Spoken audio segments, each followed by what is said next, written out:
And I wanted to share just a couple of stories that are a little more broad-based than just transportation. And one of them is a story about Office Max in Boise, Idaho.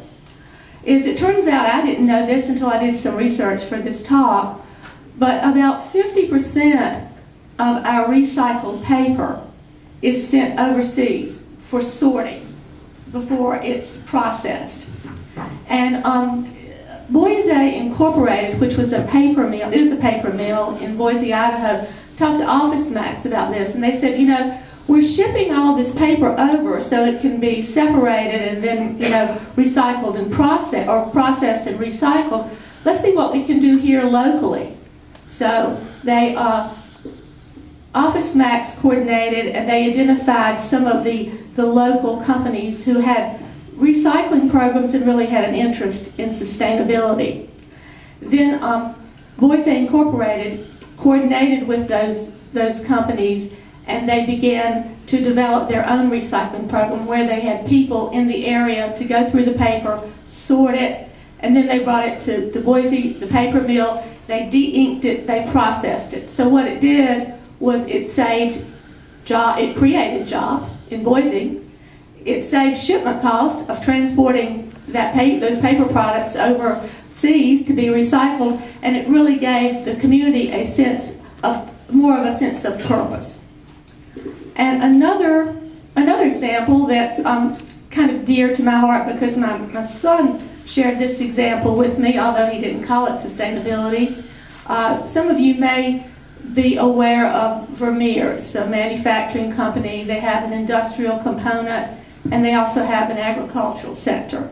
The agricultural sector makes the large round hay balers, and the industrial sector makes the tree shredders, you know, and the chippers.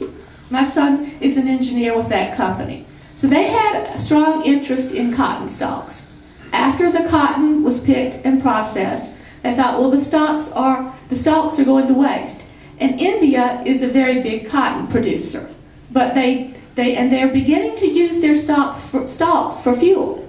So what Vermeer did is they said, okay, we want you to go down to Texas and see if we can pilot a program where we can bale these stalks, and then we'll transport them back, we'll shred them, and then we can send them, we'll do a pilot and see if we can incinerate this for fuel. And of course it was an excellent idea. The whole process created jobs and used an alternative energy source. And along those lines, power plants in Israel use algae.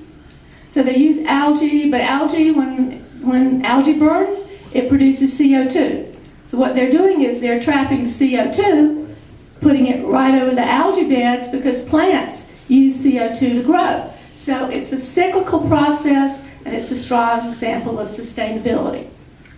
And another good example, and this is my last one along these lines, is the Dole Food Company that's been in the Philippines for 30 years. They use a lot of wood pallets. They thought, well, we hate to waste these pallets. What could we use them for? They thought, well, the schools need desks, because in a school over there were 3 children who sat in one desk. They shared one desk. So Dole said, let's use these pallets to create desks. Well, each desk cost, they averaged and estimated 263 pesos. So Dole said, okay, we're going to make the desk for you, but for every 10 pesos that this desk costs, you're going to have to plant a tree.